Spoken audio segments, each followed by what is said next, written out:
l'Europe est au cœur de beaucoup de nos stratégies, et c'est vrai que pour le numérique, elle l'est. Il y a en tout cas, je pense, la nécessité d'approfondir, de poursuivre, d'avoir de l'ambition pour le projet européen. Moi, je crois qu'on peut avoir une Europe de l'ambition, et c'est la clé pour faire face aux États-Unis et à la Chine, et en même temps une Europe qui protège. Si on n'a pas l'Europe, de facto, on n'arrive pas à croître à la même vitesse, et on devient un marché pour les Américains ou les Chinois. Je voulais vous remercier, mais de tout mon cœur, en fait, pour protéger les Français, mais comme vous faites et tout. Merci à vous. Nous avions eu hier l'image, Emmanuel Macron seul sur ses affiches au premier plan. Et bien voici le son, un nouveau message européen à 10 jours du scrutin. Il devrait d'ailleurs se multiplier. On va évidemment en parler ce soir. Emmanuel Macron passe-t-il à la vitesse supérieure? C'est le grand dossier. Bonsoir à toutes et à tous. Et puis, on verra que si le chef de l'État accélère, ce n'est pas le seul. Soirée, meeting ce soir. Meeting pour La République En Marche, un à Angers, en présence d'Édouard Philippe et même de Christophe Castaner que l'on voit à l'image. Et puis, La République En Marche qui est aussi à Cergy avec sa tête de liste. La France Insoumise est à Rouen, place publique à Lyon, soutenue aujourd'hui par Bernard Cazeneuve. Et puis le Rassemblement national à Fessenheim, le RN qui vise l'exploit, c'est ce que disait ce matin Marine Le Pen, en présence d'ailleurs de son tout nouveau soutien. C'est Thierry Mariani qui lui aussi a rallié le parti il y a quelques mois, qui sera avec nous en direct à 20h50. Et puis à mes côtés, ce soir, Émilie Zapalski, bonsoir. Yvan Rioufol, Roland Quérol, Pascal Jalabert et Renaud Pilat qui va venir s'installer. On va aussi parler, je continue à dérouler le programme le temps que Renaud prenne sa place des 80 km/h. Et oui, coup de frein pour Édouard Philippe, mais on commence quand même par cette campagne qui s'accélère. Il y a eu hier le coup de griffe d'Angela Merkel. Est-ce qu'il va y avoir dans les heures qui viennent le coup de pouce de Ségolène Royal? En tout cas, la rumeur est là, ralliement qui devrait être annoncé sous peu, disaient nos confrères des Échos. Est-ce que Macron pourra se prévaloir d'un, allez, je fais le jeu de mots, soutien, et je mets des guillemets, royal? C'est une bonne nouvelle pour Emmanuel Macron. Oui, c'est bon, c'est facile. Non, ça ne vaut pas le Royal Baby, mais c'est pas mal quand même. Mal. C'est pas mal. Écoutez, oui, on dit beaucoup que Ségolène Royal, qui a quitté le Parti Socialiste déjà, pourrait faire un pas de plus en disant qu'elle soutient Emmanuel Macron, ce qu'elle a failli faire plusieurs fois déjà depuis 2017. Il y a eu de part et d'autre des échanges.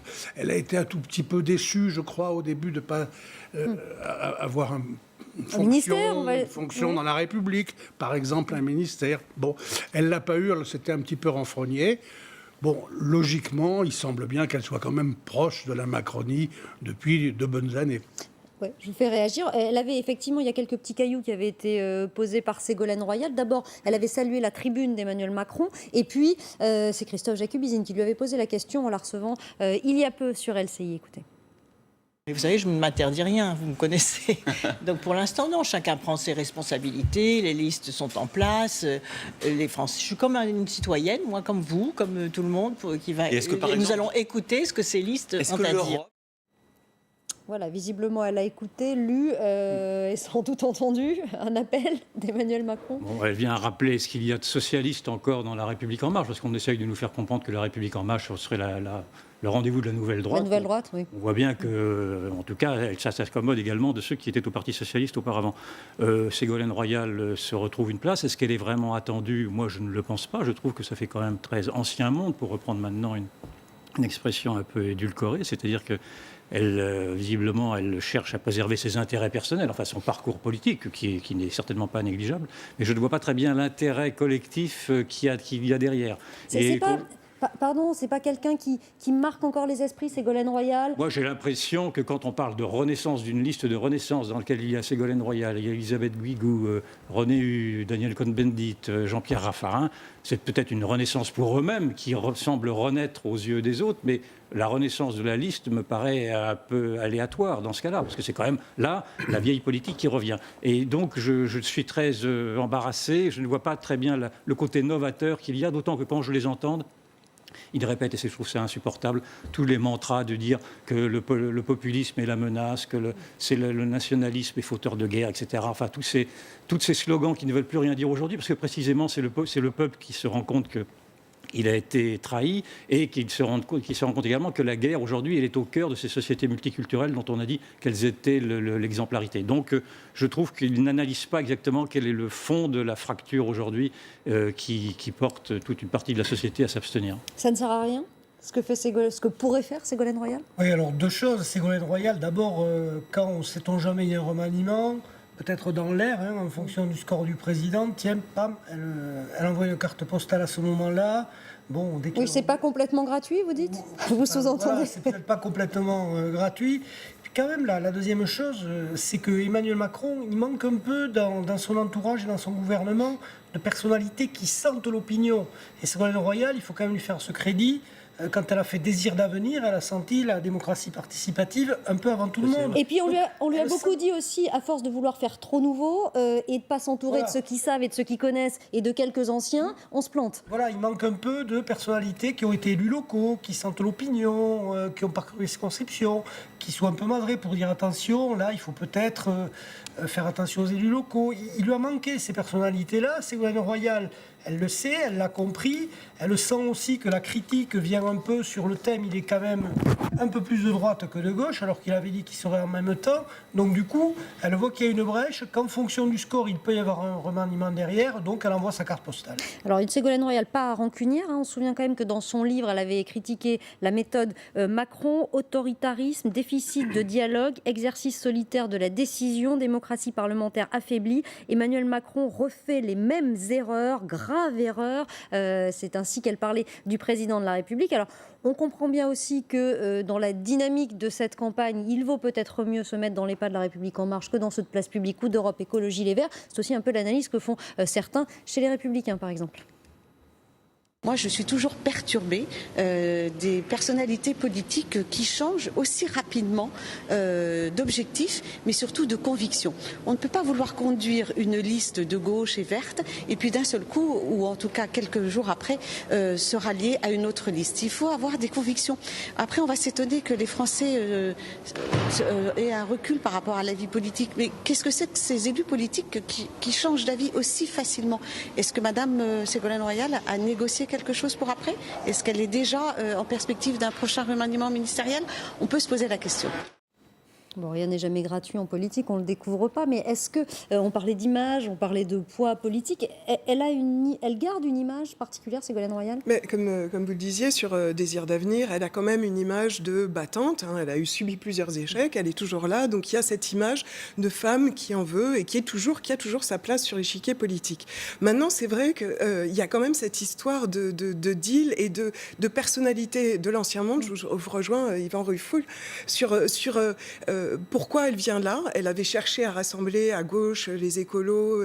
On voit qu'elle n'a pas fonctionné là-dessus. Elle vient sur La République En Marche, peut-être, parce que c'est pas encore sûr. Mais c'est pas Yannick Jadot qui lui a fermé la porte? Oui, mais elle a besoin d'exister. Ce que je veux dire, c'est qu'il y a quand même cette volonté d'exister. Là, il y a un boulevard, parce que Emmanuel Macron, il cherche ce positionnement à gauche et écolo. Donc il y a un boulevard pour elle. Est-ce qu'elle ira jusqu'au bout? Déjà, on va voir. Oui, on attend encore. L'info est sortie ce matin. On attend encore la confirmation. Pas forcément dans le même sens. Donc est-ce qu'elle ira jusqu'au bout? En tout cas, ça fait son effet à la fois pour lui et à la fois pour elle. Et quand je viens sur Emmanuel Macron, il y a quand même quelque chose qui est assez... j'ai l'impression que les ficelles de cette communication sur le programme sont quand même assez visibles. On a parlé d'immigration, de famille pour essayer de ratisser côté droite. Et on voit que ça marche puisque la liste de François-Xavier Bellamy a tendance à un petit peu chuter. Ensuite, on a parlé d'écologie parce qu'il fallait rafler côté écologie, parce qu'on sait bien que ce thème est très important pour les élections européennes. Et maintenant, on voit qu'à gauche, il y a quand même des électeurs, ce qu'on aurait pu penser depuis longtemps. Et là, tout d'un coup, on va chercher Ségolène Royal. Donc, il y a quand même cette espèce de packaging qui est un petit peu visible. Alors le fond, quelle cohérence. Elle va devoir quand même, si elle va jusqu'au bout, manger son chapeau sur certains thèmes écologiques, le nucléaire en premier. Oui, mais elle combine les deux, Ségolène Royal, gauche et vert. Et franchement, oui, mais alors peut-être... il a pris certaines mesures, ou en tout cas il a reculé sur certains points. Est-ce qu'elle sera toujours d'accord sur ces reculs?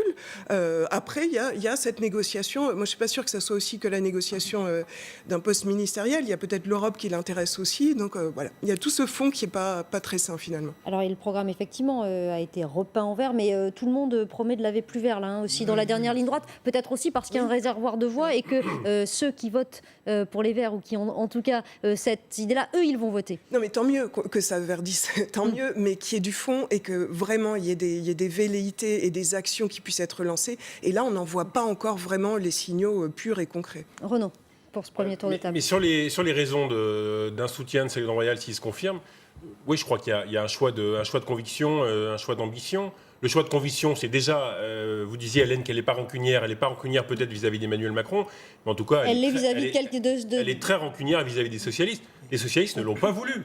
Ils lui ont claqué la porte au nez.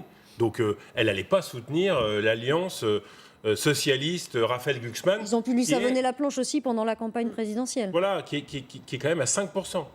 Ils n'ont absolument pas décollé. Donc, place publique, c'est pas dans le paysage. Et puis, un choix effectivement, je rejoins ce que disait Pascal, un choix quand même d'ambition parce que Ségolène Royal, elle ne va pas s'arrêter au pôle. Elle est ambassadrice des pôles, elle ne va pas s'arrêter au pôle. Elle a envie d'un poste, que ce soit un poste ministériel. Il n'est pas impossible qu'il y ait un remaniement si jamais il y a un échec aux européennes. Un poste international. Donc c'est sur le moment beaucoup plus, je dirais, stratégique de soutenir effectivement la liste En Marche. Est-ce qu'aujourd'hui, un attelage Raffarin, Royal, Édouard Philippe, ça a le même poids qu'il y a 2 ans? J'en suis pas sûr. Je trouve que on va en reparler, mais en même temps, dans cette campagne européenne, c'est très compliqué. C'est compliqué, ça a ses limites, disait Yvan Rioufol. Après, Emmanuel Macron, ces ralliements en interne, ça efface un peu les difficultés qu'il peut avoir avec certains de ses alliés à l'extérieur. Évidemment, on pense au charme rompu, le charme des débuts rompus avec Angela Merkel. Écoutez, je reviens une seconde sur Ségolène, parce que vous nous avez demandé si ça a apporté quelque chose. Oui, si elle avait encore un poids. Et on est tous partis de l'autre côté, qui étaient les raisons pour lesquelles elle avait envie éventuellement de le faire. Parce qu'on la connaît bien, Ségolène Royal, et qu'on cherche toujours la petite bête qui attend. Mais Ségolène Royal, dans l'opinion, elle existe toujours. Elle est quelqu'un qui est aimé d'un très grand nombre de gens, parmi les rares politiques qui appartiennent, comme le dirait mon ami Rioufol, à l'ancien monde, qui soit aimée. Et elle est aimée à gauche, mais aussi par presque autant de gens à droite, et un peu plus, et même un peu plus qu'un peu plus de femmes que d'hommes. Et dans les études que font les sondeurs, quand on demande aux gens pourquoi ils aiment bien Ségolène Royal, ils répondent, et elles répondent, presque toujours cette phrase, parce qu'elle nous comprend, et on la comprend. Donc, en politique, c'est pas rien. Alors, je ne dis pas qu'elle va apporter des bataillons de voix, je ne le crois pas. Mais en même temps, c'est pas totalement neutre. Une campagne, c'est quand même des petites musiques qui s'ajoutent et qui peuvent contribuer à faire un orchestre. Mais on peut Alors, la petite musique de cette fin de première partie va nous couper juste avant la pause, mais on reprend évidemment dans un instant. Vous disiez à droite aussi, c'est vrai qu'elle avait théorisé l'ordre juste. Ségolène Royal, c'est des thématiques qui peuvent basculer d'un côté français dans la campagne. D'un côté ou de l'autre. On poursuit évidemment ce débat. Le chef de l'État qui veut peser dans cette dernière ligne droite avant les européennes. Il reste 10 jours et donc encore quelques opportunités. Vous restez avec nous. Pour vous qui avez besoin.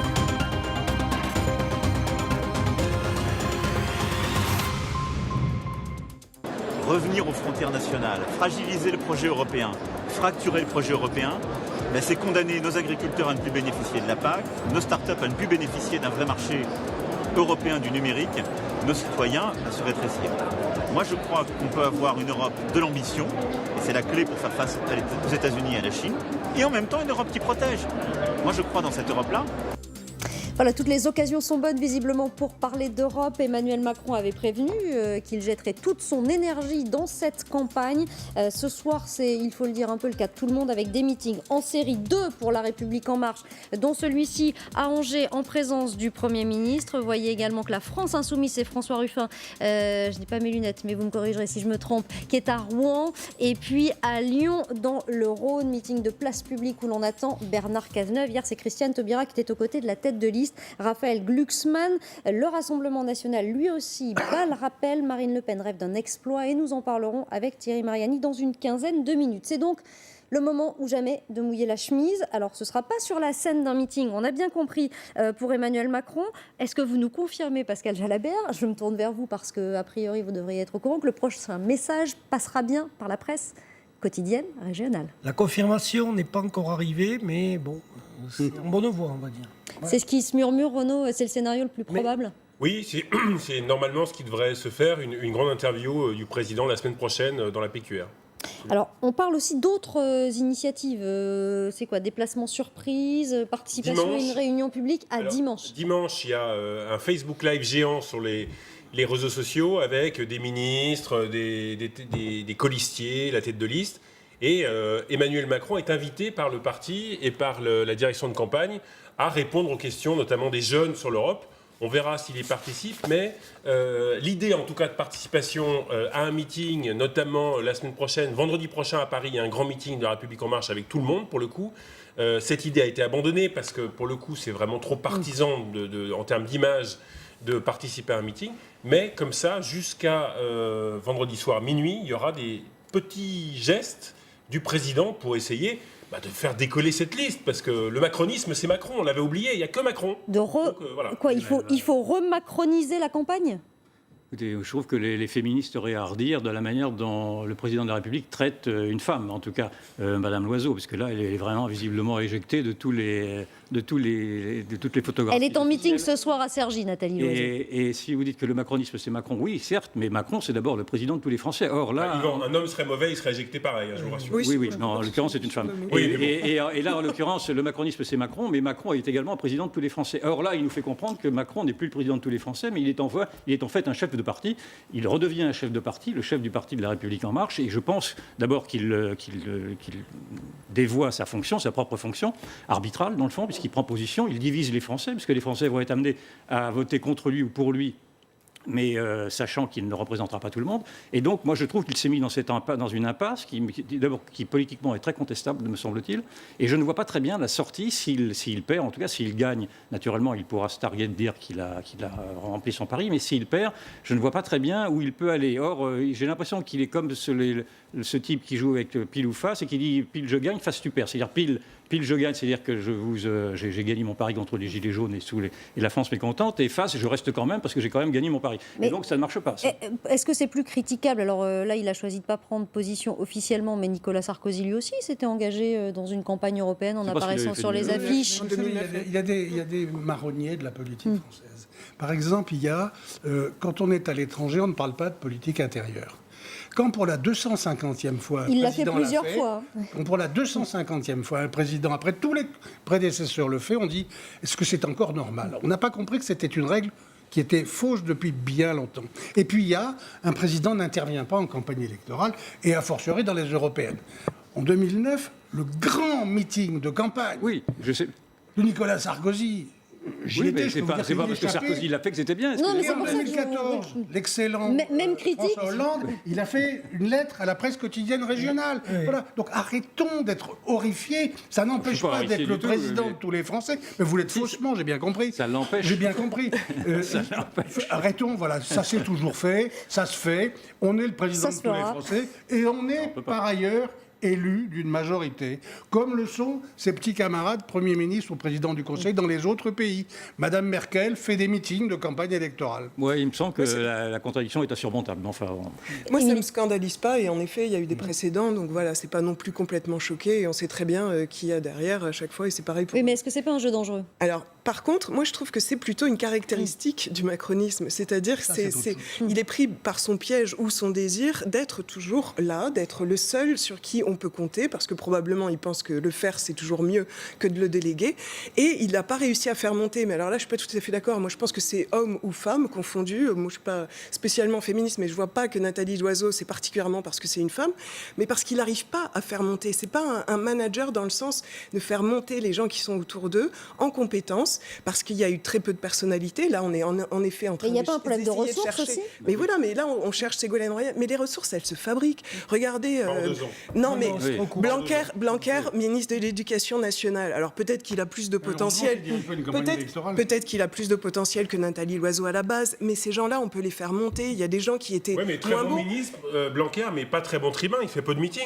Mais écoutez, moi, c'est mon domaine, la communication. Ça se trouve pas en 2 ans. Mais ça se travaille. Non, pas en 2 ans. Ça se travaille quand même. Il faut Et je 15 ans pense pour que recréer une classe politique. regardez Jordan Bardella. Alors on lui reproche peut-être la véhémence ou quoi. Il a quand même 23 ans. Alors est-ce qu'il a appris ça dans le berceau? C'est un cheval, Bardella, il n'a pas beaucoup. Mais ça se choisit. Un bon manager, il sait s'entourer de gens intelligents, compétents, et il ne pense pas qu'il est le plus intelligent et que les autres ne peuvent pas avoir des compétences et de l'autonomie. Après, personne n'a géré le parti, je suis d'accord. Là, moi, Personne n'a ce géré qui le me parti. choque, tout à l'heure, j'entendais la façon dont il met la pression sur ses ministres. Oui. Mais c'est quoi?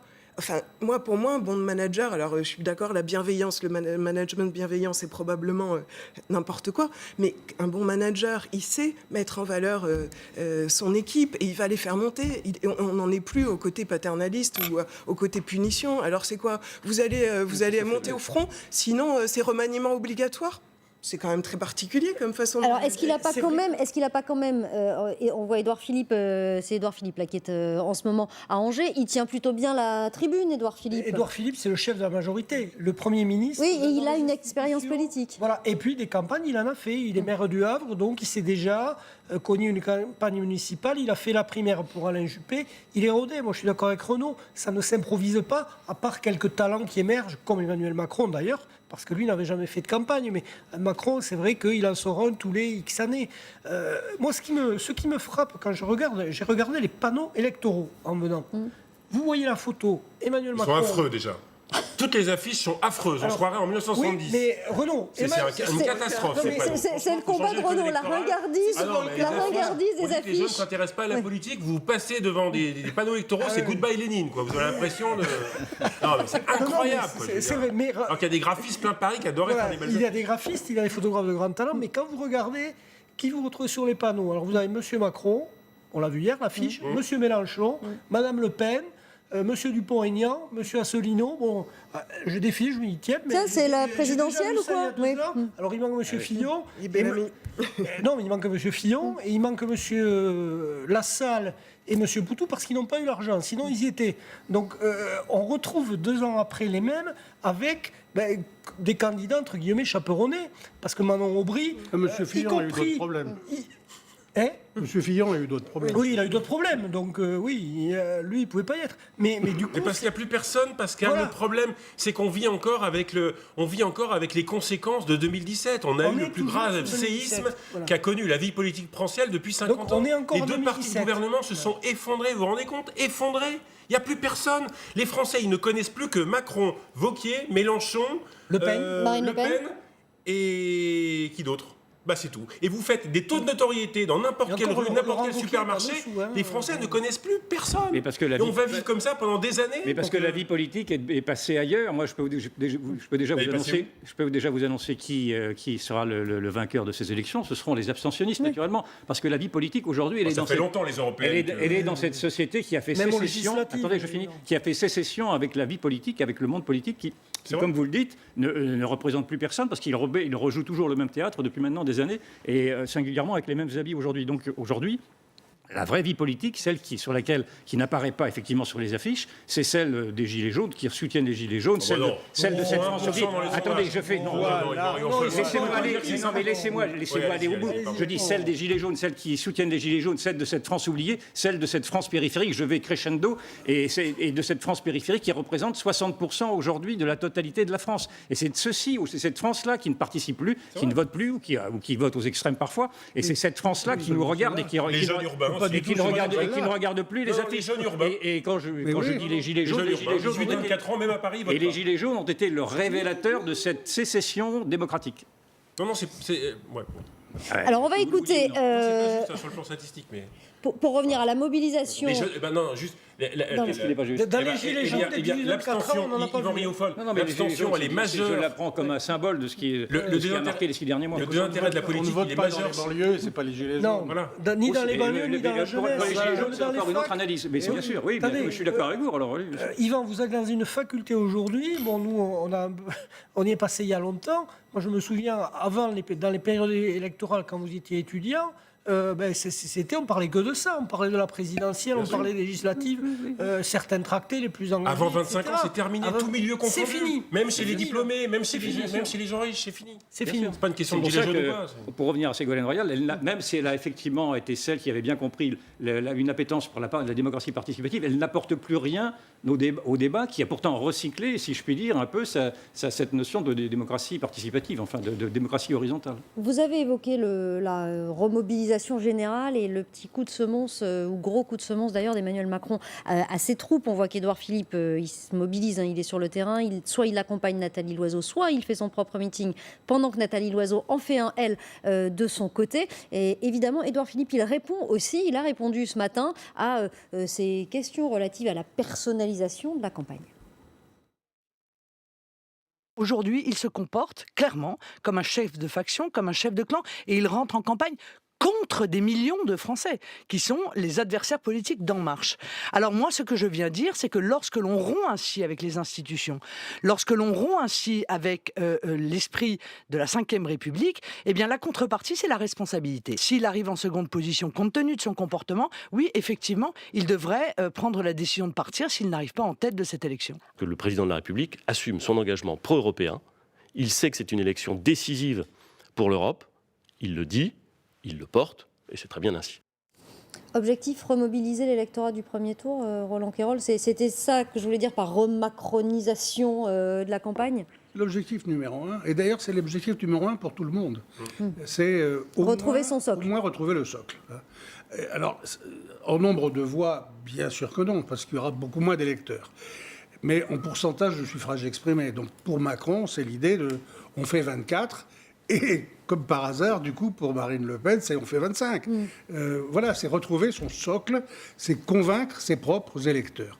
Et c'est compliqué dans une élection européenne, parce que dans tous les camps, on a des gens qui, pour le moment, s'en fichent, ne suivent pas. Dans les meetings, ils n'arrêtent pas de réserver des salles plus petites que celles qui étaient prévues, parce qu'on ne remplit pas les salles.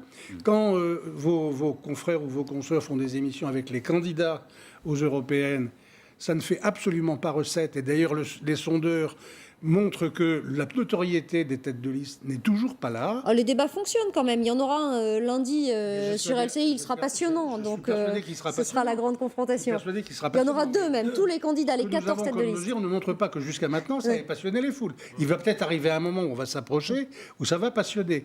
Et dès qu'on a des gens un peu nouveaux qui parlent, on a son flot qu'on ne les connaît pas et qui bafouillent.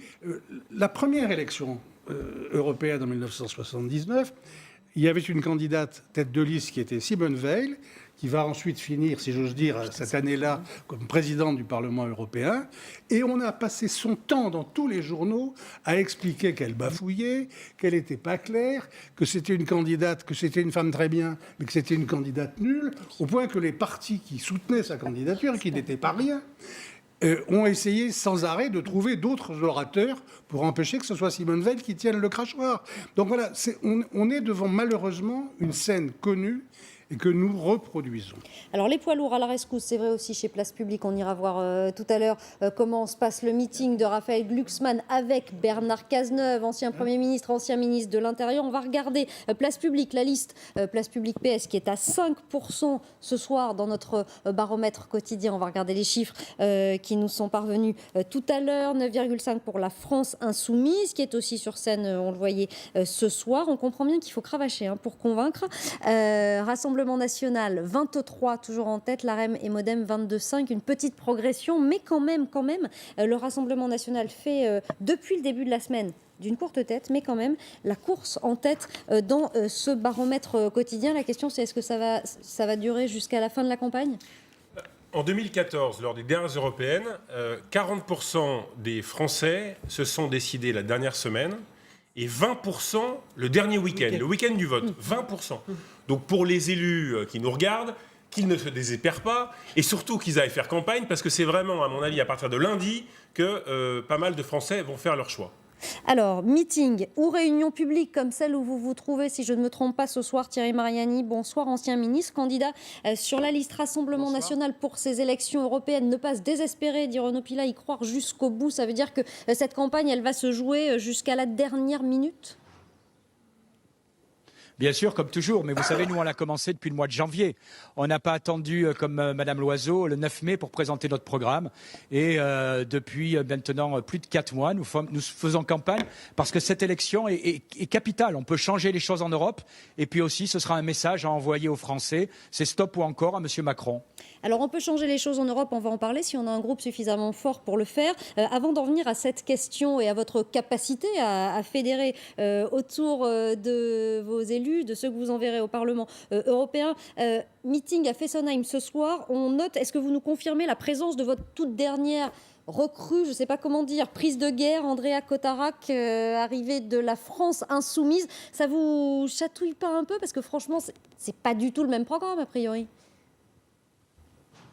Non, mais c'est la même conception de la France. Je vais vous dire, il y a des choses il y a une hiérarchie. Aujourd'hui, la vraie question dans cette élection, c'est quelle Europe qu'on veut, quelle est notre identité. Et pour moi, Cotarac, c'est quelqu'un qui est un peu dans la ligne de cette gauche qui est souverainiste. Il y a eu par exemple Chevènement ou d'autres. Cotarac, c'est quelqu'un qui, à la France insoumise, rejette un peu cette dérive islamo-gauchiste qu'on a dans le parti de M. Mélenchon. Alors, on n'est pas d'accord sur de nombreux sujets économiques, mais sur l'essentiel, quelle France on veut, quelle Europe on veut, oui, on est d'accord. Et c'est ça qui est important. Alors, est-ce que ces soutiens, vous en faites partie, en tout cas ces transfuges, on va dire, c'est ce qui fait dire aussi ce matin dans le Figaro à Marine Le Pen que vous êtes peut-être à la veille d'un exploit historique? Écoutez, c'est aux Français de décider, mais je pense que les Français comprennent que les choses peuvent changer. En Europe, depuis 1979, c'est la même majorité qui dirige, le PPE et les socialistes. Depuis 2004, c'est le PPE qui a tous les postes. Quand j'entends mes anciens amis des Républicains dire il faut tout changer en Europe, mais j'ai envie de leur dire, mais attendez, depuis 2004, c'est vous qui êtes aux affaires. S'il y a eu cette crise migratoire, eh bien, vous n'avez pas bougé quand Mme Merkel a décidé d'ouvrir les frontières. Donc il y a un enjeu et j'espère que les Français vont le comprendre pendant les quelques jours de campagne qui nous restent. On va écouter ce que disait il y a quelques jours Emmanuel Macron. J'espère que vous l'entendrez bien à l'oreillette. Je crois que nous avons besoin de tout, sauf d'avoir le Rassemblement national en tête. Et donc, je ne fais jamais, vous le savez, de pronostic sur le jour d'après, mais je mettrai toute mon énergie pour que le Rassemblement national ne soit pas en tête. Vous lui dites quoi ce soir à Emmanuel Macron, qu'il se fatigue pour rien en se lançant dans cette campagne? Deux choses. D'abord, quand on est président de la République, on ne dit pas on veut n'importe qui sauf eux. Voilà, je veux dire, je rappelle quand même à M. Macron qu'il y a un Français sur 3 qui a voté Marine Le Pen au 2e tour. Voilà. Et donc, dire d'entrée qu'il y a un tiers des Français qui ne sont pas fréquentables, j'ai envie après de dire, il ne faut pas s'étonner si un tiers des Français trouvent qu'on a un président qui est peu fréquentable. Voilà. Et deuxièmement, il joue un jeu dangereux parce qu'il est en train de personnaliser cette élection. Et comme l'a dit Marine Le Pen, il faudra aussi qu'il fasse son examen si par hasard sa liste n'arrive pas en tête. Je suis persuadé qu'il ne démissionnera pas. Parce que n'est pas un président, comme De Gaulle, qui démissionne quand il est désavoué. Je suis persuadé qu'il s'accrochera. Mais il joue un jeu très dangereux. C'est la première fois aussi, je n'ai pas souvenir d'avoir vu un président de la République se mettre seul sur une affiche au moment des européennes. C'était toujours avec la tête de liste, c'était toujours sur des tracts. Mais là, on va avoir quand même des affiches avec M. Macron appelant à voter pour Mme Loiseau. Vous savez, vous ne trompez pas. Certains disent c'est le 3e tour des présidentielles. Non, pour M. Macron, c'est le tour de chauffe des prochaines présidentielles. Et c'est pour ça qu'il faut essayer de le faire sortir de piste tout de suite. Alors, il y a au total 11 affiches. Cette affiche avec Emmanuel Macron est l'une d'entre elles. Il y a toujours une affiche avec Nathalie Loiseau et toute son équipe de campagne, il faut préciser quand même. Et ce n'est pas à l'initiative, c'est ce que nous expliquions hier de l'Élysée. Je rebondis sur cette expression 3e tour de la présidentielle. Franchement, ça vous dérange vraiment, ce petit côté 3e tour ? Non, mais ça n'a aucun sens. Les présidentielles, elles ont été jouées, elles ont été gagnées. M. Macron a gagné loyalement. Franchement, ce n'est pas les élections d'hier. Les Français ont voté. Une bonne partie d'entre eux regrettent leur choix, mais M. Macron est notre président de la République. Voilà, je suis un républicain. Après, ce qui m'intéresse maintenant, c'est les prochaines. Et donc, dire que c'est le 3e tour, je pense que vous vous trompez. Je le répète, pour lui, c'est un tour de chauffe pour les prochaines élections présidentielles. On voit qu'il est en campagne permanente. On a eu 4 mois où, si ma mémoire est bonne, 98 heures de grands débats avec un Macron chaud tous les soirs à la télé. Donc, c'est pas 2017 qui l'intéresse, c'est 2022. Alors, donc votre priorité à vous, c'est de former, comme disait Marine Le Pen, un super groupe au Parlement, si j'ai bien compris. Est-ce que vous avez fait les calculs? Est-ce que vous savez au total, au mieux, combien vous pourrez être? Parce que vous avez déjà un Notre groupe priorité, c'est de changer les choses en aujourd'hui. Europe. aujourd'hui, le groupe est pas nombreux, vous le savez, c'est un peu moins de 40 députés, 36 si ma mémoire est bonne. Ce qu'on espère, c'est un groupe, si on arrive à regrouper tous les souverainistes, on va dire, de l'Est de l'Europe et du Sud, on peut arriver jusqu'à un groupe qui fasse 140 parlementaires. Si jamais ces deux groupes, séparés entre, on va dire, autour des Polonais, autour des Italiens et des Français, notre groupe fera une centaine de parlementaires. Mais en tout cas, pour la première fois, on pourra réellement influer sur les décisions européennes. Ce sera suffisant pour peser parce que jusque-là, aucun des amendements que vous avez pu proposer, aucun des rapports qui ont pu être proposés par votre groupe, rien n'est jamais passé à Bruxelles. Vous avez raison, parce que nous étions qu'une trentaine. Et puis vous avez raison, parce que depuis 1979, les droites européennes, c'est-à-dire le PPE et le Parti socialiste européen, se partagent le pouvoir. Le paradoxe, c'est que M. Moscovici, socialiste, est dans la même commission que M. Juncker, qui est proche des Républicains. Non, est-ce qu'on sera majoritaire? Bien sûr que non. Je ne vais pas vous raconter, je ne vais pas mentir aux électeurs. Mais quand vous avez un groupe de 120 ou 140 parlementaires qui veulent que les choses changent, eh bien dans les commissions, vous pouvez peser, dans les rapports, vous pouvez peser. Donc oui, cette fois, nous pourrons peser et nous pourrons influer sur les événements.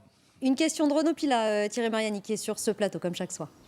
Oui, Thierry Mariani, effectivement, pour peser, il faut être nombreux dans un groupe, et là, vous avez raison, mais il faut être également présent, et très présent.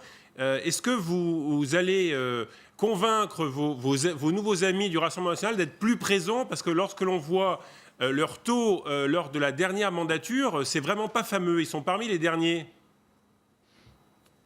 Alors, Monsieur Pila, vous connaissez parfaitement la politique française, mais je pense que vos chiffres datent de la mandature d'avant. Dans cette mandature, le chiffre est même légèrement supérieur aux parlementaires des Républicains.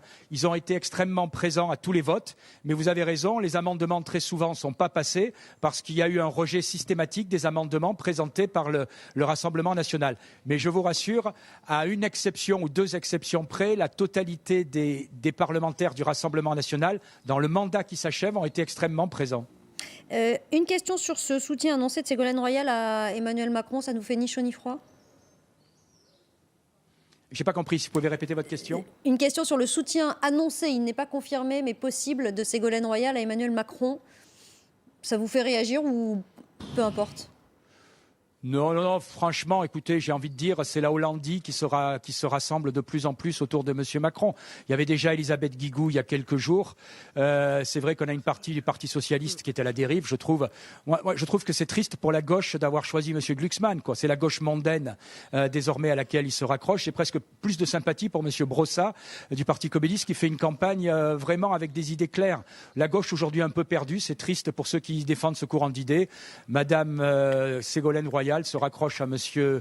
Macron, ça ne me surprend pas, très sincèrement. C'est d'ailleurs le chemin pris par beaucoup d'anciens ministres de François Hollande. Une question d'Yvan Rioufol. Dans l'hypothèse où vous gagnez ces élections, vous arrivez en tout cas en tête, est-ce que vous n'allez pas trop loin en disant que ce serait une victoire historique, sachant que s'il y a un taux d'abstention de 60%, ce qui est a priori annoncé par les sondeurs, votre socle électoral ne représentera que 8 à 10% naturellement du corps électoral total. Donc c'est-à-dire quelque chose de très faible. Est-ce que vous avez analysé cette faiblesse et est-ce que vous expliquez cette abstention, ce refus d'une grande partie aujourd'hui des Français de participer à ce jeu politique? Vous avez raison, on regrette nous aussi cette abstention et très probablement, malheureusement, dans quelques jours, il y aura moins d'un Français sur deux qui ira voter. Mais les élections sont faites de manière telle que c'est celui qui arrive en tête qui est élu. Je ne veux pas avoir la cruauté de rappeler le pourcentage réel de vote des Français qui avaient obtenu M. Macron au premier tour des présidentielles, mais il a été élu, il était en tête. Donc écoutez, si on est en tête, ça veut dire que les Français majoritairement nous font confiance. Ensuite, je crois qu'il faut intéresser un peu plus les Français à l'Europe. Et je m'aperçois dans les réunions, je suis à Saint-Cloud là, j'étais hier à Antibes, que très souvent les Français comprennent mal les enjeux. Voilà. Ils vont élire à peu près 75 parlementaires français qui représentent à peine 10% des parlementaires européens. Et quand par exemple Jordan Bardella ou Marine Le Pen demandent à Madame Loiseau dans quel groupe européen vous serez, c'est une véritable question. Parce qu'en réalité, il faut expliquer que désormais c'est un enjeu européen. Nous, on a nos alliés qui sont clairs. D'ailleurs, on sera à Milan à partir de demain soir et après-demain avec nos alliés de 12 autres pays autour de Marine Le Pen et de Salvini. Eh bien justement, dernière question, si vous voulez bien, Thierry Mariani, vous misez sur vos alliances européennes, quitte à laisser pour changer l'Europe, comme vous voulez le faire, le leadership, par exemple, prends pas l'exemple évidemment au hasard, à Matteo Salvini? Du groupe, j'entends. Écoutez, on verra qui a le leadership. Très franchement, pour moi, ce n'est pas un problème. Ce qui est intéressant, c'est le leadership de mes idées. Que ce soit Salvini, Marine Le Pen ou un Tchèque ou un Slovaque, si l'Europe reprend le contrôle de ses frontières, si l'Europe décide enfin de protéger ses entreprises par ce qu'on appelle le juste échange et pas être ouvert à tous les vents de la planète. Franchement, le problème de savoir si c'est un Italien, un Français, Matteo ou Marine, pour moi, c'est secondaire. Ce qui m'intéresse, c'est que ce soit plus Juncker et la même majorité. Ah, un dernier mot de Renaud Pila. Oui, Thierry Mariani, mais cela dit, quand on voit le nombre de défaillances d'entreprises qu'il y a actuellement en Italie, quand on voit les chiffres de récession en Italie, vous trouvez vraiment que l'exécutif italien et Salvini a des bons résultats? Ça vous inquiète pas? Je trouve qu'en matière, je ne regarde pas en détail sa politique économique. Je trouve qu'en matière de maîtrise... On peut vous donner quelques chiffres, Thierry Mariani. Taux de chômage à 10,7%, croissance nulle, récession, et puis quand même 29 accords signés avec la Chine dans le cadre de la nouvelle route de la soie. Écoutez, laissez les Italiens choisir... Non mais attendez, je vous adore tous les éditorialistes, mais laissez les Italiens choisir. Vous savez, les Italiens sont majeurs. S'ils décident d'élire une majorité de parlementaires européens issus de Matteo Salvini, ça veut dire qu'ils sont heureux. Si les Hongrois viennent de décider pour la 3e fois de faire confiance à M. Viktor Orban et son gouvernement avec 49%. Même si vous êtes tous sur les plateaux à déplorer que c'est pas normal, etc., ça veut dire que les Hongrois ont fait ce choix. La démocratie, c'est aussi de respecter ce choix. Donc les résultats en Italie, de manière économique, vous avez raison, sont loin d'être extraordinaires. On verra ce que les Italiens décident pour le sort de leur pays. Alors on ne déplore pas, on donnait simplement quelques chiffres sur l'état actuel de l'Italie. Merci beaucoup. Oui. Voilà, simplement, ce sont des chiffres factuels. Merci Thierry Mariani d'avoir répondu à nos questions. Réunion publique donc pour vous ce soir, meeting, on le disait, pour le Rassemblement national à Fessenheim. Et puis, il a été évoqué ce rendez-vous à Milan samedi. Alliance des droites, très droites, voire extrême droite européenne. Alors, Marine Le Pen le voulait vraiment, réussir ce meeting commun. Et bien, c'est fait. Et regardez, elle l'a annoncé d'ailleurs sur son compte Twitter. Le 18 mai à Milan, à l'invitation de mon ami Matteo Salvini, aura lieu un événement que je n'hésite pas à qualifier d'historique. Un événement que nous attendions depuis si longtemps, la réunion des patriotes des nations d'Europe, de tous les partis nationaux d'Europe. Comme des dizaines de milliers de militants nationaux venus de toute l'Europe, venez partager avec nous ce moment de fraternité et de joie. Une nouvelle Europe est en train de naître. Soyez-en les acteurs en venant à ce rendez-vous auquel l'amour de nos patries et de nos peuples nous invite. Rendez-vous le 18 mai à Milan. C'est quand même une image qui sera importante parce que si ça se passe bien, s'il y a un sentiment, et c'est ce que disait aussi Thierry Mariani, visiblement les Italiens. Salvini sait très bien faire ça. Salvini, il a une façon de parler, en effet, il convainc très rapidement. Et le Rassemblement national aussi, parce que tout à l'heure, Thierry Mariani parlait on devrait plus parler d'Europe. Oui. Et c'est vrai, quand on parle des jeunes, quand on parle de cette abstention, moi j'ai l'impression que là, on ne parle pas du tout d'Europe. Tout à l'heure, vous aviez un sujet sur les programmes, mais il faut développer les différentes thématiques. L'Europe décide de beaucoup de choses. L'Europe a un avenir ou pas. Qu'est-ce que ça fait le Brexit d'être à l'extérieur ou à l'intérieur de l'Europe? Qu'est-ce que ça a comme conséquences positives, négatives? Moi, j'ai l'impression qu'on laisse libre cours à ce face-à-face Rassemblement national, la République en marche, et ça laisse de côté toutes ces thématiques. Ça a des incidences. Mais peut-être aussi parce que ceux qui incarnent les listes ou ceux qui sont à la tête des partis ne savent pas très bien nous parler d'Europe et nous expliquer quels sont les enjeux et qu'ils n'y ont peut-être pas grand intérêt. Alors là où vous avez raison, c'est que moi, j'ai l'impression que, en tout cas, la liste de la République en marche, à force de ratisser très large, elle manque de cohérence. On a du mal à voir la lisibilité. Et face à ça, le Rassemblement national est comme monté sur un piédestal à la fois personnellement, c'est-à-dire que Marine Le Pen, qui était quand même au deuxième débat des présidentielles, considérée comme très limite, là tout d'un coup, ça redevient une personne qui est une éventuelle candidate totalement plausible. Il lui redonne son siège de candidate convenable. Et ça oui. Et dans le message, là on vient de voir ce clip qui est particulier, mais si vous regardez le clip officiel de la République en marche, de la liste, ça commence par quoi? Ça commence par 20 ou 30 secondes de chaos. Le ciel va nous tomber sur la tête. Alors ça a un petit peu changé.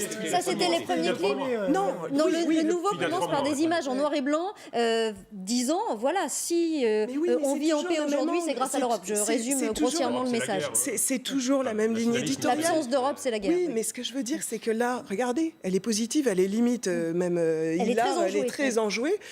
Alors c'est quoi? Emmanuel Macron, de l'autre côté, c'est la peur. On va construire une Europe parce qu'on est contraint, forcé de la modifier, parce que sinon les populistes sont à nos portes. Ce qui est vrai, mais moi je pense que les deux sont jouables, c'est-à-dire de parler d'un projet.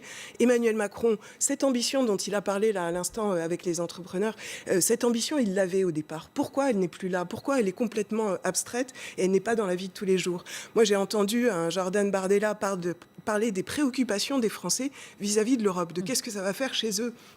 Pourquoi est-ce qu'ils ont cette facilité au Rassemblement national à parler de ça? C'est plus facile, mais est-ce qu'on se facilite la tâche en disant mon ennemi c'est l'URN et puis c'est tout, et j'ai fait mon job? D'abord, c'est pas du tout la même campagne. Thierry Mariani le rappelait, il a raison, c'est une campagne qui a démarré au mois de janvier. C'est une campagne qui se fait dans des toutes petites salles, là où les autres ne vont pas. C'est un choix de campagne qui est assez cohérent de la part du Rassemblement national. Alors, on va poursuivre évidemment ce débat, mais effectivement, malgré tout, c'est très difficile d'exister entre La République En Marche et le Rassemblement national. La liste du PS Place Publique menée par Raphaël Glucksmann en sait quelque chose, c'est la Bougriou. Quel est le message ce soir envoyé par Bernard Cazeneuve?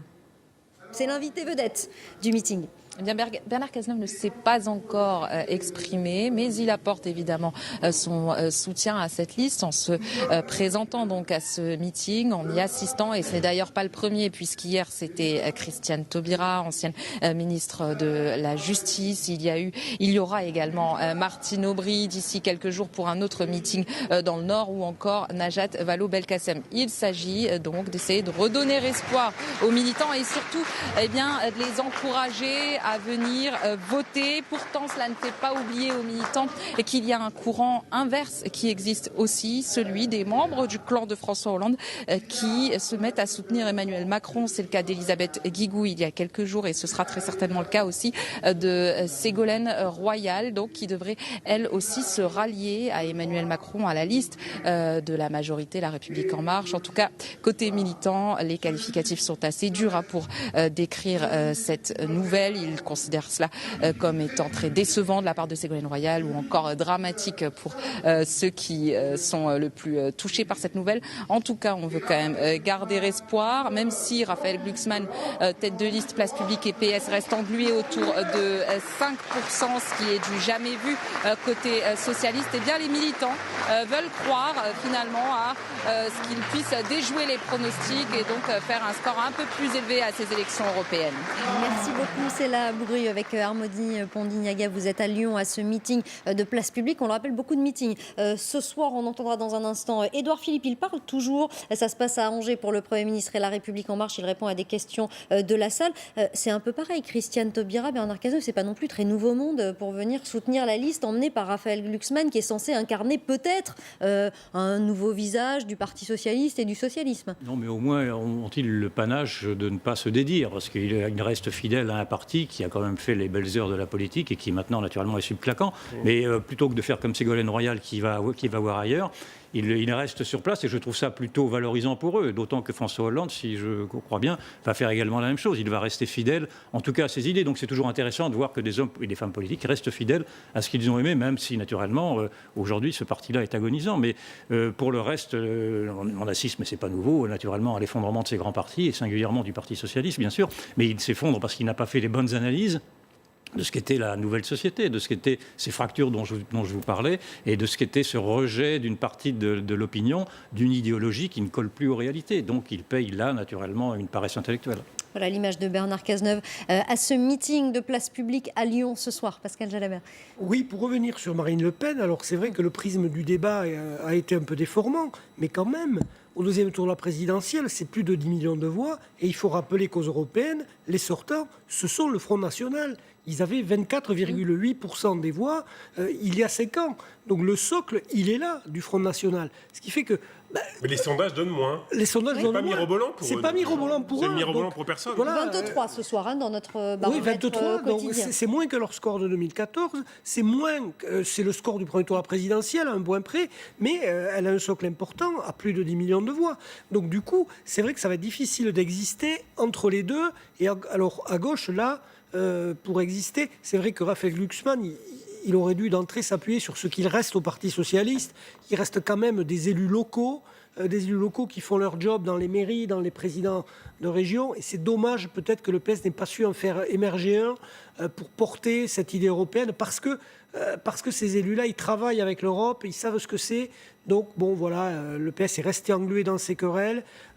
Va-t-il en sortir ? On va voir si Bernard Cazeneuve, après ce retour, parce qu'on ne l'a pas vu quand même pendant 2 ans, après ce retour, il poursuit quelque chose pour les municipales. C'est quand même intéressant de le voir ce soir. Est-ce qu'ils sont là pour ça ou est-ce qu'ils sont là pour après? Tous. Mais la question peut se poser pour tout le monde. Oui. La question peut se poser peut-être pour chacun d'entre eux. On évoquait avec Thierry Mariani, Matteo Salvini, ce meeting qui aura lieu à Milan samedi, et les résultats économiques de l'Italie. Alors nous disait-il, c'est pas très important dans la campagne européenne, mais enfin quand même, les chiffres sont là. Ça va pas très fort en tout cas pour l'économie italienne. Alors qu'en France, c'est le chiffre du jour, un taux de chômage au plus bas. Et alors c'est très intéressant d'écouter l'interprétation que fait de ce chiffre Marine Le Pen, parce que ça dit aussi beaucoup du discours qui a été mis en place. On va revenir aussi à cette campagne, à cette rhétorique de campagne. Écoutez-la quand on lui annonce ce chiffre ce matin. Qu'à chaque fois qu'on m'a dit qu'il y avait une baisse de chômage, quand j'ai regardé, je me suis rendu compte qu'en fait, il y avait une baisse de la catégorie A, mais qu'il y avait une augmentation de la catégorie B et C. Et que pour finir, depuis l'arrivée d'Emmanuel Macron au pouvoir, il y a en fait une stabilité du chômage. Il n'y a pas eu la baisse qui nous avait été annoncée. Il y a une baisse qui est du niveau... qui nous dit que c'est au point le plus bas depuis 10 ans. Non, il y a une baisse qui est du niveau du dérisoire. Oui, mais le BIT, vous le savez très bien, utilise des critères qui sont éminemment contestables. Alors, moi, je veux bien qu'on utilise le BIT quand ça arrange et qu'on utilise les chiffres nationaux de nos structures nationales quand ça arrange, mais essayons de comparer ce qui est comparable. Justement. En fait, ce qui m'intéresse, c'est ce que vous disiez. On se disait, voilà, peut-être qu'ils ne savent pas très bien parler d'Europe, etc. Mais on voit bien aussi quel est le... Alors, je ne vais pas dire la ficelle parce que je vais me faire taper sur les doigts, mais quand même, la rhétorique, c'est de dire, peut-être que c'est vrai, peut-être que le chiffre est vrai, mais moi, je n'y crois pas. Et on a beaucoup vu, on parlait de la technique de Jordan Bardella. Il fait beaucoup ça, Jordan Bardella, dans les débats, dans les confrontations, sur les plateaux. Jusqu'à accuser Nathalie Loiseau, qui contre justement les fake news, d'en provoquer elle-même. Donc c'est vrai qu'il y a un renversement. Et finalement, plus c'est gros, plus ça marche. C'était le cas, par exemple, sur le pacte de Marrakech. On disait, mais non, ce n'est pas vrai qu'on va partager notre siège à l'ONU. Vous avez peut-être raison, mais moi, je ne vous crois pas. Et comment on fait ? Enfin, c'est extrêmement difficile de contrer ce genre d'argument. C'est pas extrêmement difficile, c'est absolument impossible. C'est impossible. Oui, oui. Et en effet, quel que soit l'argumentaire de ce qu'était le Front National, de ce qu'est le Rassemblement national, ça n'a en fait pas d'intérêt. C'est un vote qui est resté un vote protestataire. C'est pas un vote d'adhésion à un programme quelconque. Ils ont changé plusieurs fois de programme. Ça n'a strictement rien changé à leur électorat. Le socle électoral est beaucoup plus important que le discours du Rassemblement national. On est fidèle à ces gens-là parce qu'ils sont contre et qu'au moins on peut compter dessus. Ils seront contre. Ils sont absolument contre tous les autres. Si je peux terminer, Yvan, juste une minute.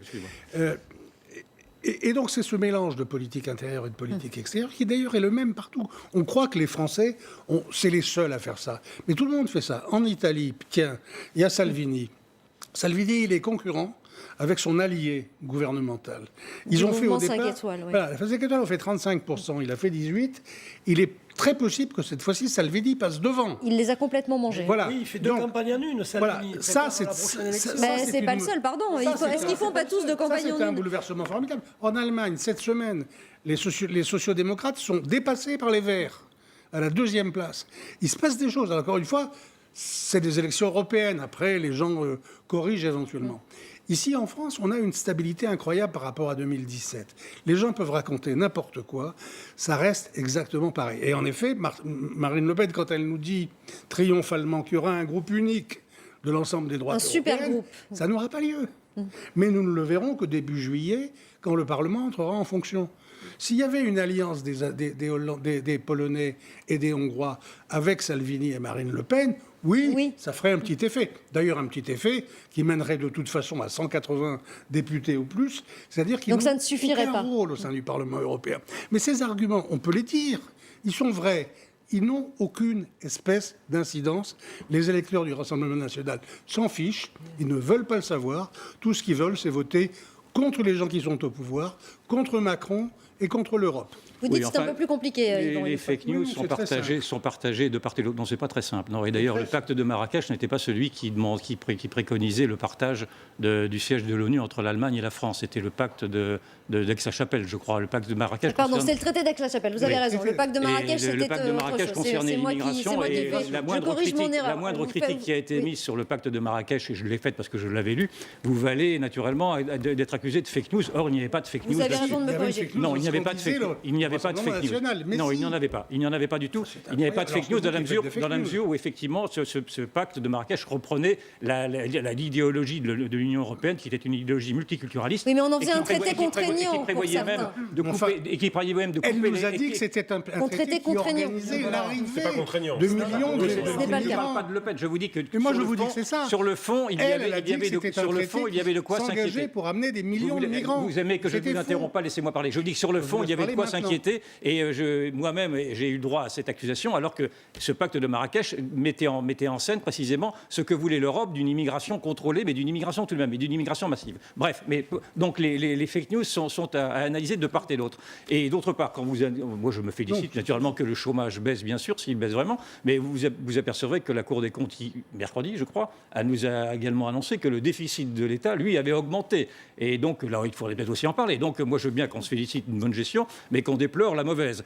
Et puis, d'autre part, on oublie également, parce que toutes ces fake news ont été abondamment accumulées sur le dos de Donald Trump, et personne ne parle des résultats extraordinaires de Donald Trump sur l'économie, sur la croissance, sur la baisse du chômage. Oui, enfin, assez rarement. Donc, moi, je veux bien... Ça avait commencé avant lui. Hein. Non, c'est vrai oui, voilà, mais alors on dit maintenant, ça avait commencé avant lui, lui n'y est pour rien, et on recommence un petit peu dans ces éléments de langage qui nous font dire que la fake news, c'est simplement de diaboliser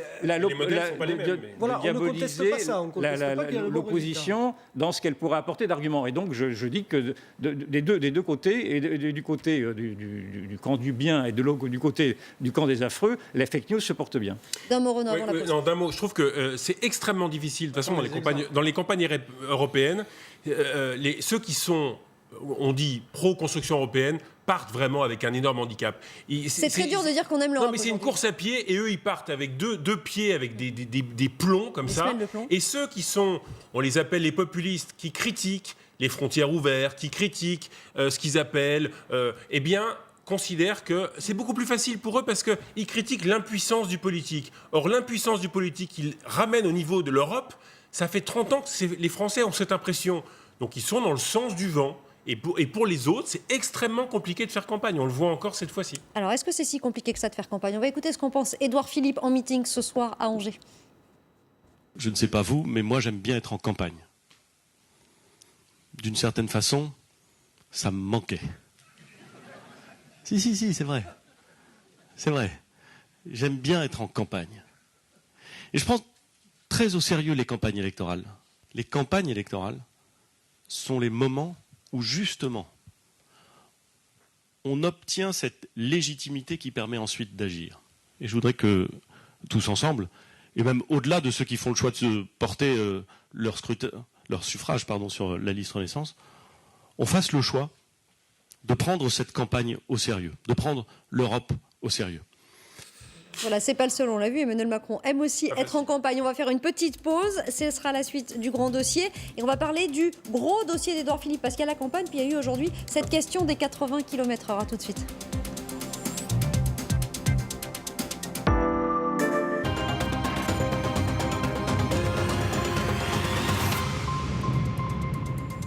Le président de la République nous a invités à trouver une solution permettant à la fois de concilier les impératifs de sécurité routière, mais de l'appliquer avec plus de souplesse. Je crois que le terme qui a été utilisé, c'est plus d'intelligence pratique. Très bien. Moi, je pense qu'il faut que chacun prenne ses responsabilités. L'État les a prises pour lui-même. Si les présidents de conseils départementaux souhaitent prendre leur responsabilité. Je n'y vois aucun inconvénient. Édouard Philippe aura donc tenu plus de 6 mois avant de céder, de reculer, en tout cas sur une mesure dont il avait pourtant fait, croyait-on, une question de principe, les 80 km/h. Bien finalement, le Premier ministre, droit dans ses bottes, est peut-être un peu plus souple que prévu en passant la main au département. C'est une première.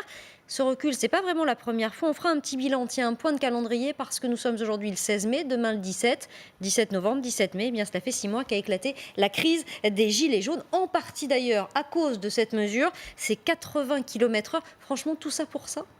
Pourquoi s'était-il entêté sur ces 80 km/h, ce Premier ministre ? C'était sa seule et unique décision, et il est obligé aujourd'hui d'avaler son chapeau. C'était pas dans le programme. Et c'était pas dans le programme. Donc déjà, dès le départ, nous avions été nombreux, j'imagine, à ne pas comprendre pourquoi il voulait absolument passer cette mesure, qui était une mesure en plus qui n'était pas compréhensible pour une partie des gens. Alors certes, le mouvement des Gilets jaunes n'avait pas encore débuté, mais ça a quand même alimenté. Ça a commencé. Ça n'a pas été la cause principale. La cause principale, c'était l'augmentation des carburants, bien sûr. Mais dès que l'on touche à la bagnole, pour reprendre cette expression-là, Pompidou, la bagnole. Et dès que l'on touche à la bagnole et dès qu'on commence à emmerder les Français, pour reprendre Pompidou, naturellement, c'était des éléments qui pouvaient alimenter cette colère que l'on sentait bien. Et donc, pour lui, c'est un échec, naturellement, et c'est l'échec. C'est le symbole de cet État jacobin, centralisateur, autoritaire, qui imposait ses décisions de haut sans vouloir entendre les protestations des locaux, naturellement. Et donc on revient maintenant à des définitions plus sages de ce qu'est une démocratie de proximité, à savoir que ce sont les responsables locaux, les élus locaux, qui prendront ce type de décision à leur responsabilité. Prends bien soin de préciser le Premier ministre quand même. Il veut quand même s'en laver les mains aujourd'hui, mais dans le fond, il a raison. Oui. On va parler de cette pression. Vous disiez pourquoi Édouard Philippe est-il resté droit dans ses bottes sur cette mesure, mais peut-être que c'est lui qui saura le mieux vous répondre, Yvan Rioufol. Je m'y suis engagé. Je pense que c'est une bonne mesure que je défends et que je continuerai à défendre quoi qu'il arrive. J'assume parfaitement l'idée que le gouvernement et l'État, lorsqu'ils s'engagent, tiennent leurs engagements. Je suis prêt à assumer. Je l'assume totalement. Il faut parfois choisir entre des mauvaises décisions qui rendent populaires et des décisions bonnes qui rendent impopulaires. Nous ne changerons pas d'avis. C'est pas le genre de la maison de ne pas assumer. Donc nous assumons cette décision. Je le fais, j'assume mes responsabilités et on verra les résultats. Voilà, il devait y avoir une évaluation. On a bien compris que ça ne serait pas le cas, puisque désormais, on a passé la main. Il a tenu autant qu'il a pu, quand même. On a ce sentiment-là, Édouard Philippe. En tout cas, sans jouer sur les mots, il assume totalement le changement de décision, là, aujourd'hui. Mais il l'avait déjà dit très rapidement, à l'issue du grand débat national, sa conclusion parlait justement du 80 km/h, et il laissait entendre qu'il y aurait un petit peu... Il ne parlait pas de dérogation, mais un petit peu de réflexion, et peu de souplesse. Voilà, il avait parlé, il avait compris que les décisions, il fallait parfois faire preuve de souplesse. Mais il avait ajouté quelque chose, parce que moi j'ai l'impression que c'est quand même plus un gage, ça fait partie du packaging là, de la campagne électorale, c'est un gage pour les Gilets jaunes, c'est quand même une mesure, on la lâche maintenant. En effet, à une semaine du vote, c'est quand même très orienté. Il dit, je préfère être impopulaire à un moment qui n'est pas celui d'aujourd'hui. Aujourd'hui, on fait quoi ? On choisit plutôt la popularité que la sécurité. Voilà. Mais alors par contre, c'est un élément seulement de la conclusion qu'il avait donnée au grand débat national, parce qu'il avait parlé aussi de la fracture dont on parlait tout à l'heure, territoriale, de l'aménagement du territoire. Il avait dit, ça ne peut plus durer, ces métropoles qui existent, et entre les métropoles, on fait comme s'il n'existait pas de villes petites, moyennes. Il avait parlé de ça et d'un rééquilibrage. Alors, on n'en entend plus du tout parler depuis la fin du grand débat national. En tout cas, moi, je n'ai pas du tout entendu parler d'aménagement du territoire dans ce sens-là. On est en campagne aussi, alors tout oui, mais regardez, on parle de 80 km/h, c'est quand même plutôt national, ça ne concerne pas tellement l'Europe. Enfin, il me semble. Mais moi, j'ai l'impression que ça, c'est une thématique qui peut en effet revenir un jour ou l'autre sous une forme diverse. Là, les Gilets jaunes, on sent bien que ça s'essouffle et probablement ça va vraiment s'éteindre.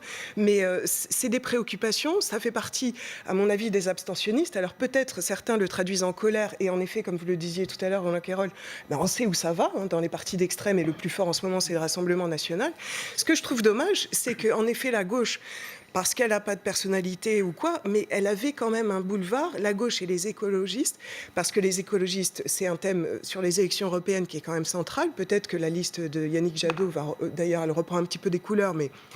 on va voir, mais il y avait quand même un boulevard pour récupérer ces gens qui pensent justice sociale, qui pensent justice fiscale, c'est quand même qui pensent écologie aussi. C'est dur de défendre la taxe carbone.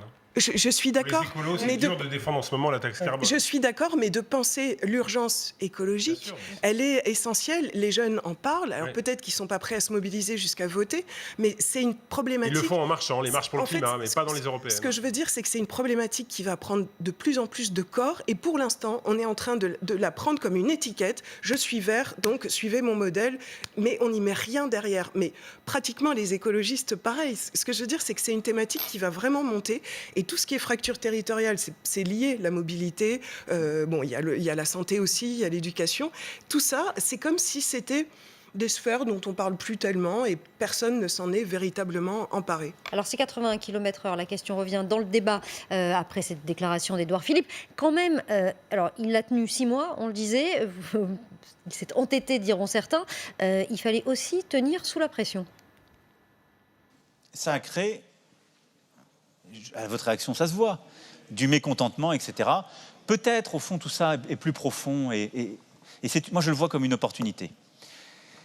Donc il faut ensemble qu'on trouve sur ce sujet aussi, par le débat, une manière plus intelligente de le mettre en œuvre. Il n'y a pas de dogme. Par le dialogue plus territorial, par les propositions qui seront faites, on pourrait trouver quelque chose de plus pragmatique, qui soit mieux accepté, qui ait le même résultat. Est-ce qu'il faut dire qu'il faut tout arrêter? Franchement, non, parce que je ne pourrais pas regarder les familles d'accidentés de la route dans les yeux si je vous disais ça pour vous faire plaisir. Est-ce qu'on peut faire quelque chose qui soit mieux accepté, plus intelligent? Sans doute oui. Mieux accepté, plus intelligent, ça a quelques mois déjà. Cette phrase-là, elle visait très clairement Édouard Philippe. Bon, bah voilà, c'était annoncé en gros ce qu'il annonce aujourd'hui. Hein. Vous avez vu, Hélène, comme ce matin, dans l'extrait qu'on a entendu, comme Édouard Philippe, il faut bien écouter Édouard Philippe, c'est comme Juppé, hein, chaque mot est pesé. Donc il a ce petit air un poil ironique en disant il va falloir s'en remettre à... Comment c'était déjà? L'intelligence pratique. L'intelligence pratique, il a un demi-sourire. Et puis, je suis entièrement d'accord avec Yvan Rioufol, il renvoie cette fois sur un sujet très sérieux, pardon l'expression, il renvoie la patate chaude au président des conseils départementaux en disant « Ok, vous voulez repasser... » C'est ce qu'il demandait. Oui, c'est pas forcément un cadeau, mais c'est ce qu'il demandait. Oui, mais c'est ce qu'il demandait. Mais après, politiquement, c'est OK, vous voulez remonter la vitesse. Alors allez-y. Si jamais il y a des routes où il y a des accidents, si les nombres de morts remontent dans votre département, vous devrez en répondre de la population. Hein, donc, est-ce que c'est faire du mauvais esprit que de voir quand même derrière ça une arrière-pensée électoraliste à 10 jours de ce scrutin européen? Oui, c'est difficile de pas faire lien. Après, nous avons appelé, nos rédactions départementales ont appelé les présidents de conseils généraux. Bien évidemment, qu'allez-vous faire? Donc, 2 exemples. François Sauvadet, dans la Côte d'Or, qui est un des départements qui a le réseau le plus important de France. Et qu'est-ce qu'il dit? Moi, j'ai gardé les panneaux 90 dans un garage et on va les ressortir sur beaucoup de routes. Chaque fois qu'il y aura des lignes droites, des zones sans problème, on va remettre du 90. En revanche, dans les endroits où on estime que ça sera dangereux, on va laisser du 80, voire mettre du 70. De toute façon, je le faisais déjà avant. Même discours dans le Bas-Rhin où le président Bierry nous dit oui, il y a en effet tel tronçon. Alors là, ils vont dans le détail, tel tronçon, tel tronçon, tel tronçon. Je ressors mon panneau 90. Donc voilà, je crois que les présidents de conseils départementaux vont s'adapter. Il faut voir quand même, je pense qu'ils auraient préféré que le préfet soit associé. Parce que là, c'est eux seuls qui vont porter les responsabilités. Et ce ne sera pas si facile de choisir parce que quand on vous demande ce que vous pensez de ces 80 km/h, mais ce n'est pas si tranché que ça. Non.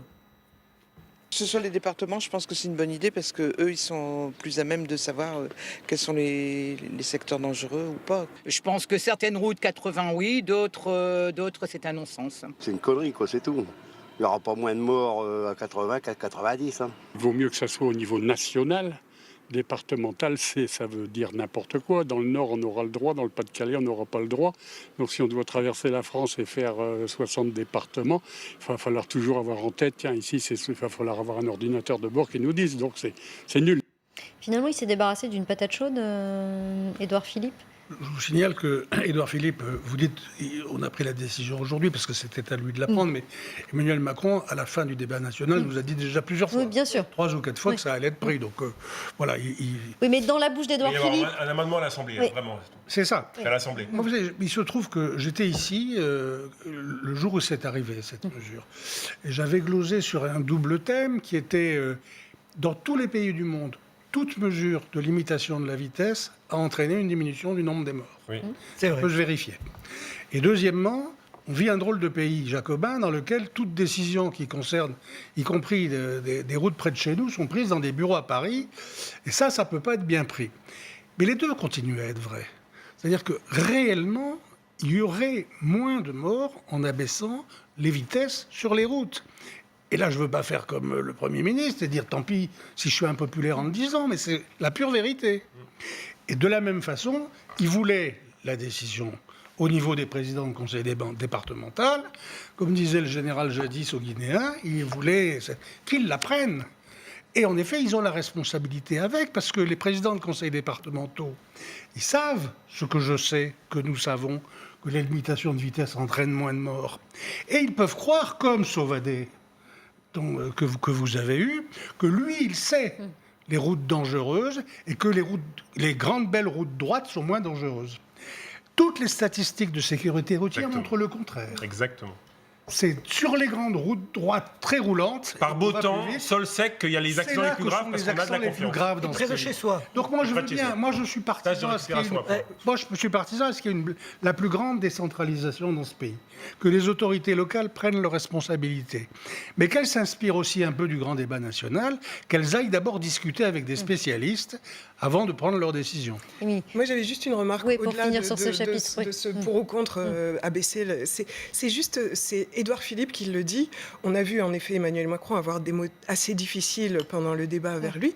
On a l'impression, moi je me demande, j'ai un petit soupçon sur le fait de le rendre à nouveau compatible pour un éventuel non-remaniement après les élections européennes. Alors, il y a quelque chose c'est possible, j'ai gagné cette souplesse, Édouard Philippe, pour continuer, puisqu'il l'a dit lui-même, d'ailleurs il a fait pas mal de déclarations en disant...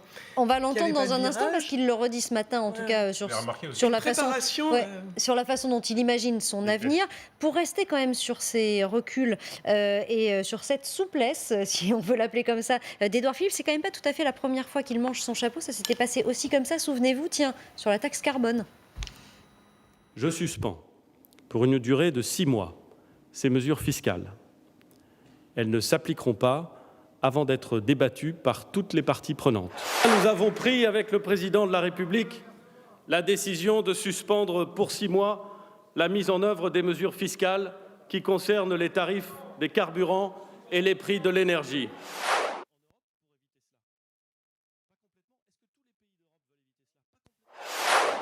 Lucidité d'abord sur la situation d'extrême tension que traverse notre pays. Des tensions qui nous ont conduits à la conclusion qu'aucune taxe ne méritait de mettre en danger la paix civile. Comme je l'ai dit hier à l'Assemblée nationale, nous avons donc décidé, avec le président de la République, de renoncer aux mesures fiscales concernant le prix des carburants et les prix de l'énergie qui devaient entrer en vigueur le 1er janvier 2019. Voilà, il a eu du mal à sortir ce mot abandonné. On a eu le sentiment à ce moment-là que ça lui arrachait un peu la bouche, Édouard Philippe, qui parlait de suspension. Il se prend le communiqué de l'Élysée. Voilà, on disait un peu quand même dans ses rapports, parfois un peu frontaux. Alors, c'est pas tout à fait le même contexte, mais là encore, la taxe carbone, ça non plus, c'était pas dans le programme. Il faut faire attention à l'effet d'optique, c'est-à-dire que là, ce sont quand même 2 gouttes d'eau, la taxe carbone et les 80 km/h. Mais de revenir 2 gouttes d'eau dans un vase qui débordait quoi qu'il arrive à la première occasion. Donc, ce que je veux dire par là, c'est que c'est pas parce qu'ils reviennent sur la taxe carbone. C'est pas sûr. C'est pas parce qu'ils reviennent sur la taxe. Attendez, je termine. C'est pas parce qu'ils reviennent sur la taxe carbone ou qu'ils reviennent sur les 80 km/h que la colère s'apaisera. Non. Naturellement, on est bien. On l'a vu d'ailleurs. Faut bien qu'on soit d'accord avec ça. Donc, même ces décisions-là sont des décisions très symboliques, mais qui dépassent, qui sont très en deçà du fond de colère qui reste encore vivace et qui ne changera pas. Et pour l'instant, il n'y a eu que peu de réformes, dans mon sentiment, et singulièrement dans les réformes démocratiques, qui pourraient permettre de penser que la colère française s'est apaisée. Je crois qu'elle va continuer, qu'elle va perdurer. Et d'ailleurs, si Macron perd et arrive en 2e position, et s'il reste naturellement, parce qu'il restera, je crains que cette fois-ci, il y ait une conjonction d'exaspération telle que la violence peut être ressurgir. Alors, simplement quelques mesures. On a parlé effectivement de l'abandon de la taxe carbone qui était devenue un symbole, peut-être une goutte d'eau, mais c'était aussi le symbole de cette contestation. Et puis ensuite, cette violence qui s'est exprimée. Donc ça fait partie des acquis, entre guillemets, après 6 mois de mobilisation des Gilets jaunes. On peut parler de la CSG, pas pour tous, mais quand même, de la réindexation de certaines retraites. Donc, une baisse aussi de l'impôt sur le revenu. Il y a quand même eu quelques reculades depuis 6 mois pour ce gouvernement qui dit ne pas changer de cap. Oui, il y a eu des reculs factuels. Il y a eu près de 20 milliards. Près de 20 milliards. Et plus, si on ajoute par exemple la suppression de l'annulation de l'augmentation de la taxe carbone, ça devait rapporter jusqu'en 2022. Donc c'est plus de 20 milliards. C'est des recettes. C'est entre 20 et 30 milliards. Donc c'est beaucoup d'argent qu'a coûté cet incendie. Et pardon de vous avoir coupé, mais quand je disais tout à l'heure, Yvan Rioufol, que c'était la goutte d'eau, et quoi qu'il en soit, finalement, ça aurait dû arriver. Moi, évidemment qu'il y a une énorme colère française, mais je pense quand même, on va pas refaire l'histoire, mais je pense quand même que tout gouvernement, sachant qu'il gouverne désormais sur une colère, et c'est le cas dans beaucoup de pays du monde, il faut désormais avoir énormément de doigté. Et quand on voit effectivement un gouvernement qui met un mois pour analyser un mouvement en considérant que c'est un mouvement social classique, qu'on va attendre des représentants et qu'on va négocier, bon, moi je pense que ça aurait pu être évité. Mais cela dit, effectivement, le gouvernement a dû, et ça marquera évidemment le grand tournant de ce quinquennat. Le grand tournant avec les européennes, et pour reprendre une expression d'Emmanuel Macron, plus rien ne sera comme avant. Le macronisme a été freiné, heurté par un incendie, et donc le quinquennat ne se déroule absolument plus comme le président l'avait prévu. Alors est-ce que plus rien ne sera comme avant après les européennes pour Édouard Philippe? Sa réponse. Est-ce que ça change totalement les engagements qui ont été pris par le président de la République au moment de sa campagne présidentielle, puis repris après le grand débat? Est-ce que ça change la détermination de la majorité? Est-ce que ça change la logique d'ensemble de l'action gouvernementale? La réponse est non. Et en gros, à la question, est-ce que vous pensez rester? Oui, je pense que je reste. Donc, mais finalement, ces alertes rouges qu'on met autour de la campagne, des scores, etc., finalement, c'est quoi? C'est arrivé en tête juste pour le principe, puisque ça ne changera rien, nous dit Édouard Philippe. Oui, moi j'ai du mal à... Pardon, mais je suis un peu perdue dans les arguments, là. Oui, on est un peu perdu. Alors, on peut toujours considérer qu'ils vont changer la méthode, mais pas le cap pris au début du quinquennat. Il n'empêche, comme le soulignait Renaud, il y a eu quand même une redistribution qui se calcule en milliards qu'on n'a pas vu lors des 3 précédents quinquennats, il faut quand même le dire. Or, Emmanuel Macron, il n'était pas parti pour faire ça au début. Il était parti pour faire une politique de l'offre, de l'investissement des entreprises, de baisse des charges, pour que les entreprises embauchent et rendent du pouvoir d'achat aux salariés. Il devait faire beaucoup plus tard. Voilà, c'était la fin du quinquennat, après les réformes. Donc il a dû accélérer tout ça, et de façon puissante. Donc résultat, aujourd'hui, il est sur une trajectoire accélérée, et maintenant la difficulté, ça va être de tenir le budget pour répondre à ses aspirations. Rappelons-le, elles ont été contradictoires. Parce que maintenant, il va être attendu sur quoi? Sur l'hôpital, sur les fonctionnaires, sur les retraites, sur des mesures sociales. Donc, on ne tiendra pas le budget, de toute façon. Voilà, il ne tiendra pas le budget. On baisse le chômage, mais on ne tient plus sur le budget. On ne tient pas le budget, et les 120 000 suppressions de postes de fonctionnaires, c'est terminé. Alors, image en direct, vous le voyez, on suivait ce meeting. On a entendu Édouard Philippe qui a assuré, si, j'aime beaucoup être en campagne, et qu'il le faisait évidemment de bonne grâce à la demande du président de la République. Voilà, image de ce meeting à Angers avec le Premier ministre, mais aussi avec le ministre de l'Intérieur, Christophe Castaner. Et c'est vrai qu'on ne l'avait pas beaucoup vu justement dans ces meetings. Alors, je ne sais, il a pris la parole tout à l'heure. Voilà, Christophe Castaner qui était présent chez Christophe Béchu. Chez Christophe Béchu, le maire républicain, un des rares à continuer à soutenir la liste de Loiseau et Emmanuel Macron. Donc, la présence chez Béchu, ancien sarkozyste rallié à Macron, lui, contrairement à d'autres, il n'a pas calé. Mais ils sont rares maintenant à soutenir Macron, les Républicains. Voilà, donc meeting, réunion publique, c'était un peu à mi-chemin entre les deux. Moi, je voulais simplement revenir sur ce qu'on disait, parce qu'il a donné beaucoup, Emmanuel Macron, le 10 décembre, et puis là, plus récemment, vous l'avez chiffré, 20 milliards, plus tout ce qu'on ne compte pas, de taxes carburant pas perçues. Mais pourquoi il ne l'a pas dit? Moi, c'est ça que je ne comprends pas. Vous dites, s'il est deuxième, est-ce que ça va vraiment changer, là, aux élections européennes? Est-ce que ça va vraiment changer la face? Non, probablement pas. Mais s'il l'avait dit explicitement, est-ce qu'il ne gagnerait pas plus de points? Alors là, je me retourne vers les sondeurs. S'il avait dit, bon, j'ai compris, on va faire ce virage social que beaucoup attendaient, on le fait, mais explicitement. Moi, je ne comprends toujours pas pourquoi le discours, c'est toujours, on garde le cap, alors que ce n'est plus vrai du tout. La logique d'ensemble est gardée, alors que ce n'est n'est plus vrai du tout, puisque la logique de l'offre, eh ben oui, elle en a pris quand même beaucoup. Elle a pris du plomb dans l'aile. Pourquoi Alors, ne pas le dire ? La question au de la bout, cohérence, c'est autre chose, mais en tout cas, s'en servir. On arrive au bout de ce débat. Alors, on garde le cap. En tout cas, il y a des réformes qui sont sur les rails. C'est le cas d'une réforme, celle de la fonction publique. Elle est débattue en ce moment même à l'Assemblée. Allez, c'est jeudi. On a le droit de finir sur un sourire. Enfin, est-ce que ça vous fera rire ? Je ne sais pas. En tout cas, séquence repérée par Renaud Pilat. Regardez à l'Assemblée tout à l'heure. J'ai un message pour Madame la rapporteure, de quelqu'un d'important. Je voudrais vous dire, Madame la rapporteure, vous avez dit tout à l'heure qu'en 2008, j'avais pas eu le courage d'aller jusqu'au bout de ma réforme. Je tenais à vous féliciter. Quand j'étais président, peut-être que c'était pour une bonne raison. Et je tiens à dire aux collègues de droite qui devraient plutôt vous soutenir là où vous n'avez pas réussi, là où je n'ai pas réussi à l'époque en 2008. Félicitations. Et au ministre Dussopt, je trouve que c'est assez extraordinaire pour un socialiste d'aller plus loin que ce que j'ai pu faire. Bravo, monsieur le ministre. Voilà, on ne connaissait pas les talents d'imitateur d'Ugo Bernalicis. Étonnant, dites-vous. Vous n'imitez personne, Julien Arnaud, car vous êtes inimitable. C'est ce qui fait qu'on va regarder le Grand Soir et qu'on le regarde tous les soirs. Exactement, le débat politique dans quelques instants. Et puis le face-à-face ce soir avec Jean-François Kahn face à Vincent Trémollet de Villers. Voilà pour le programme. Il y a de quoi faire, on l'a vu, hein, beaucoup d'actualités politiques ce soir. Vous restez évidemment avec nous pour le Grand Soir dans un instant. Et puis évidemment, grand dossier vendredi, surtout lundi à cette même heure. Regardez la grande confrontation, 2 débats, 18h-20h. Et puis à partir de 20h45 pour le deuxième, ils sont 14 têtes de liste. C'est la première fois qu'ils seront tous réunis sur un plateau de télévision. Grande confrontation, évidemment, présentée par David Pujadas. Regardez lundi à partir de 18h.